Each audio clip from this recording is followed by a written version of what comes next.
Secretary of State John Kerry has called Russian counterpart Sergei Lavrov about possible Russian military buildup in Syria.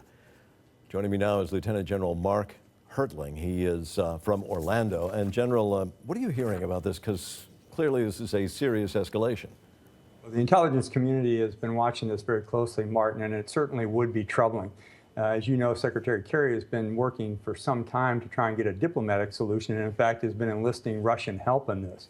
All indicators, though, what the intelligence community is saying is the Russians are actually reinforcing the Assad regime, which could be extremely complicating our efforts in our fight against ISIS and also our attempt to get Assad to either step down or begin a better power sharing arrangement within his government.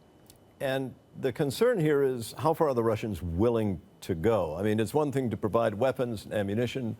It's another to possibly provide advisors or even military troops. Where are they in this particular process?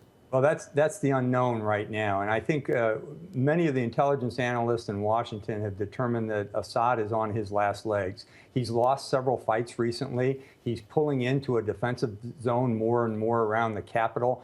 He has lost his allies in every source, with the exception perhaps of the Russians and the Iranians, although the Iranians are distracted in other places, specifically in Iraq. So this could be troubling depending on how far Russia goes. If they just bring in an advisor, that's one thing. It appears that they are bringing in a lot of equipment, which has the potential for contributing to aviation assets and airstrikes, which, when you're talking about this country, it would embroil the mix even more than it already is, as we're working with the Turks to strike in the north. The Saudi Arabians are very concerned. The Israelis are very concerned about this.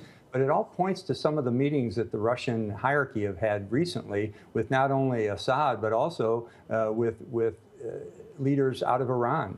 As you know, General Soleimani has gone to Moscow recently. Let me ask you this real quick. Of course, we know that the U.S. is carrying out airstrikes in Syria. Should there be a concern now for those people, those pilots, and that aircraft?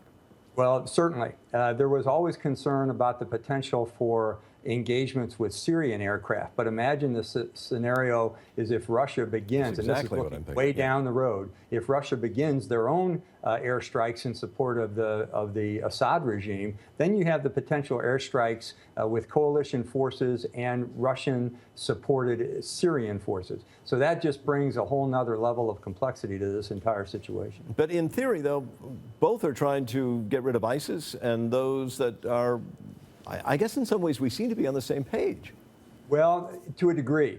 But you're also talking about how do you get rid of ISIS? If Russia backs the Syrian leadership, are they not only going after ISIS, but are they going after Free Syrian Army elements? Are they going after coalition? Are they going after Kurds? All of those are going against the Syrian regime. If there is an attempt at greater power sharing, that's one thing. If there's an attempt at common enemies, that's another. But I think as long as Assad is holding power without any changes in his government, without any attempt to enlighten his government toward their people, you're going to have many second and third order effects, to include a continued refugee crisis of all the individuals that are leaving Syria. Right, which we've talked about all day.